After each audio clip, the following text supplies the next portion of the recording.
Welcome back to Poorly Educated Today in the News, the only show where we take global chaos, throw it into a crock pot, and slow cook it until it tastes like government-approved chili with a side of constitutional heartburn. It's January 13th, 2026. And buddy, America is doing that thing again, where it tries to juggle 16 flaming chainsaws while riding a unicycle made of debt, ideology, and expired Velveeta. So let's dive right in before the whole country tips over. Segment 1. The Middle East redefinition, now with 25% more tariffs. So the administration has officially designated branches of the Muslim Brotherhood as terrorist groups, which, now look, I'm not saying they didn't have reasons, but they slapped so many sanctions on so many people that half the banks in Europe are currently Googling what is an OFAC and can we still sell pistachios without getting nuked financially. And while that's happening, President Trump went online and basically said, if you talk to Iran, if you wink at Iran, if you accidentally like a TikTok made by someone who once ate Iranian saffron, bam, 25% tariff. Now, I ain't no economist, but even I know you don't threaten India, China, Turkey, and the UAE all at once unless you're trying to start a global version of that bar fight from Roadhouse. China alone buys so much Iranian oil that if the US actually cut them off, they'd start pulling power for their factories using hand-crank generators and angry panda motivation posters. And I know this is serious geopolitics, but the whole announcement felt like the government equivalent of my Uncle Earl yelling at the family reunion, "If anyone brings potato salad with raisins again, I will sanction this entire household." But I gotta say, the funniest part? Nobody knows what doing business even means. Does a Greek shipping company moving one Iranian crate count? Does someone buying a rug count? What about a man buying a rug that looks like an Iranian rug, but is really made in Wisconsin?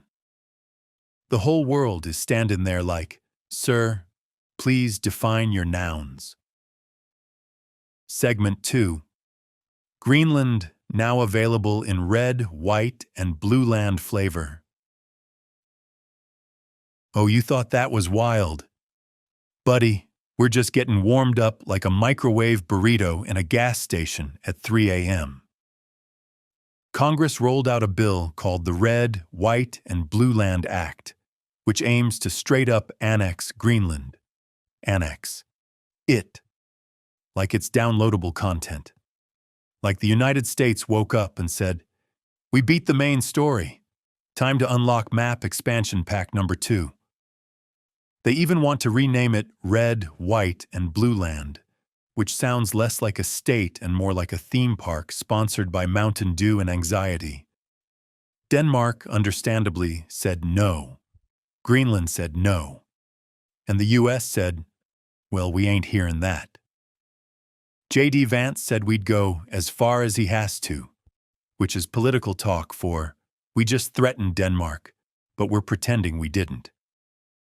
And I'm sorry, but if we're out here closing embassies over a giant ice cube, things are getting spicy in the Arctic. Next thing you know, we're going to see Vice President Vance ice fishing on a battleship yelling, "This is manifest destiny, baby." If America does annex Greenland, that'll be the first time in history a country got into a fight over something colder than its own political climate. Segment 3. The Federal State Meltdown. Minnesota files a Stop Invading Us lawsuit. Now let's bring it home, folks. The states of Minnesota and Illinois are suing DHS, arguing that the flood of federal agents into their streets counts as a federal invasion. If you ever wondered how far the Constitution can stretch, apparently the answer is as far as a redneck stretching a bungee cord to tow a refrigerator. But the lawsuits escalated after the tragic killing of Renee Good by an ICE agent. Federal officials called her a domestic terrorist. Videos showed her calmly talking before the agent stepped in front of the car like he was auditioning for a stunt role. And America went, yeah, that don't look like how y'all said it went. Minnesota is arguing the whole deployment is political retaliation, which is the kind of accusation you only hear when a marriage is about to end or a government is about to break up. And Illinois says federal agents are using fake license plates. Fake plates! What are we doing? Fast and furious, bureaucrat drift? We've reached the point where the states are suing the feds. The feds are accusing the states. And the Constitution is sitting in a corner whispering, I didn't sign up for this. Segment 4. Supreme Court considers whether Title IX has a pulse. Meanwhile, the Supreme Court heard arguments on transgender sports bans. The conservative justices sounded ready to let the bans stand, and the liberal justices sounded ready to flip a table. These cases, Little v. Heckox and West Virginia v. BPJ, could redefine Title IX. Justice Kavanaugh even asked why the court needs to constitutionalize the right to compete. Which is funny because the court has spent the last few years constitutionalizing things like, you can't regulate a ghost gun, but you better not regulate my ability to own a bazooka. If the court rules for the states, a lot of existing rights may shrink faster than my cousin Bubba's jeans after he tried to dry them on max heat. Segment 5. Markets pretend everything is fine while Powell gets investigated. Economically, inflation is steady at 2.7%, which is the Federal Reserve equivalent of, my kid didn't get straight A's, but at least he didn't set the school on fire. But then DOJ decided to investigate Fed Chair Jerome Powell over building renovation costs, which Powell says is political payback. So now the institution responsible for keeping the economy calm is being treated like a contestant on a reality show about corruption called Real Housewives of Monetary Policy. The Dow dropped, the S&P shrugged, the Nasdaq said, I'm fine.